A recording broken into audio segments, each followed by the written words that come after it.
longest winning streak in 7 years. Wow, 7 years, that's sad.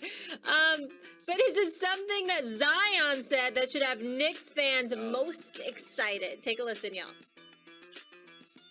I'm glad you asked that, actually. I mean, New York is the mecca of basketball. I love playing. I love playing here.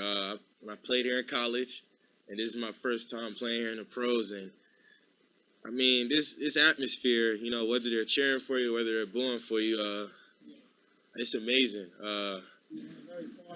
Honestly, I think outside of New Orleans, obviously, I think this might be my favorite place to play outside of New Orleans. I can't even lie to you. I can't lie to you. He's so likable, the charismatic, the smile. All right, Max, I'm going to start with you. Do you think Knicks fans should be excited about Zion's comments that it's his favorite city, he would have loved to play there, you know, only second to New Orleans? Very excited. First of all, in the draft, if you draft him, you know, you don't even know if he's going to hold up physically, whatever. But what winds up happening almost always in smaller markets who have transformational kind of talents is they stay there for 6 years. Because the way the contracts are structured in the NBA, you leave too much money on the table if you bounce before that you have that 7 years with the team, right? So heading into year 7, after year 6, their agent informs the team they're not going to re-sign. You might as well get something for them and trade them to their preferred destination, or else they wait it out and they just sign away. The Greek Freak didn't just do that. But that's the exception, not the rule in the small market. Shaquille O'Neal. Oh, that's ancient history. What about LeBron James, who is from Akron, right there near Cleveland?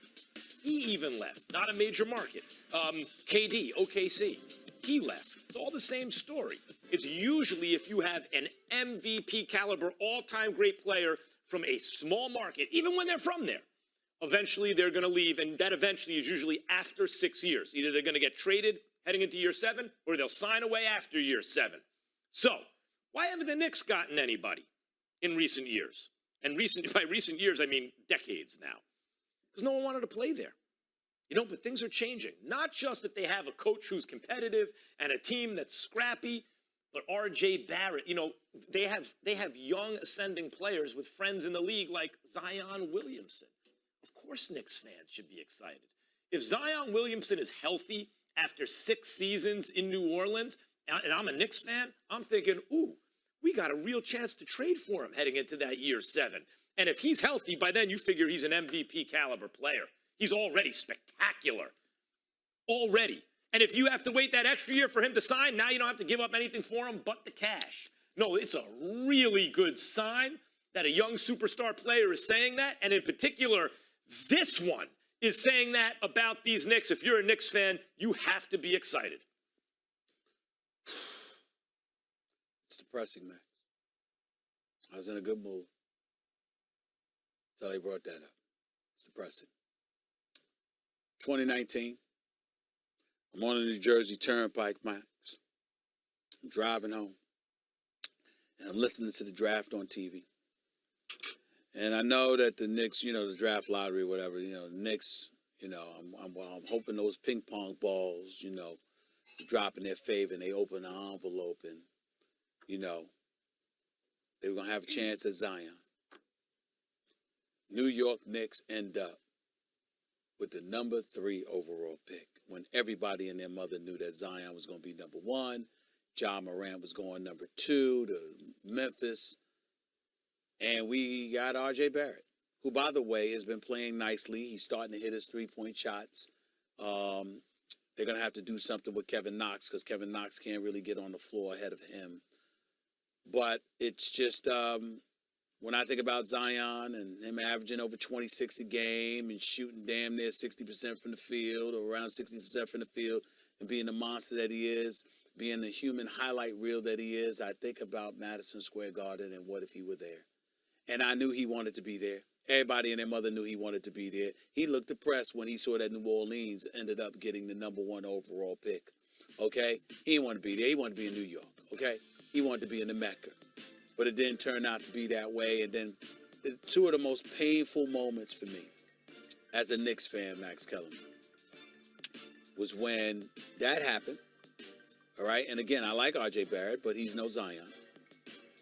The other was when the New York Knicks had the 8th pick in the 2009 NBA draft, and Steph Curry went number 7. One more slot, and Steph Curry would have been a New York Knicks. Mike D'Antoni was coaching the team. Donnie Walsh was there, and there was no question that the New York Knicks were going to grab Steph Curry. And you know if what? he landed there. And instead, they had Jordan Hill. And you know what, Stephen A? Steph Curry never said anything like, this is my favorite place to play outside Yeah, I of my understand that. outside. But Zion's saying it. So He's what? saying it. Let me So tell you what? They something. can't have them. They can't have them. Not yet.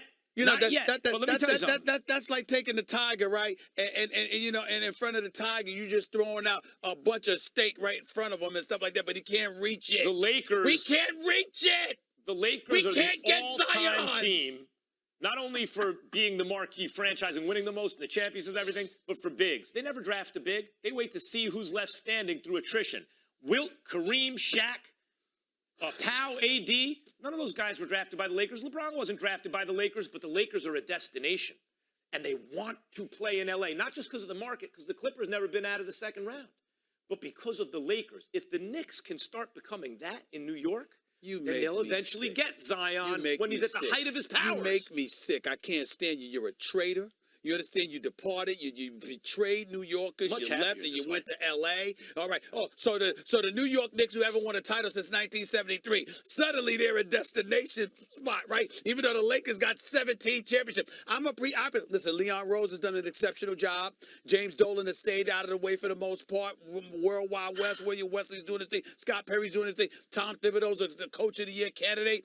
Julius Randle is an MVP candidate as far as I'm concerned. Doesn't matter.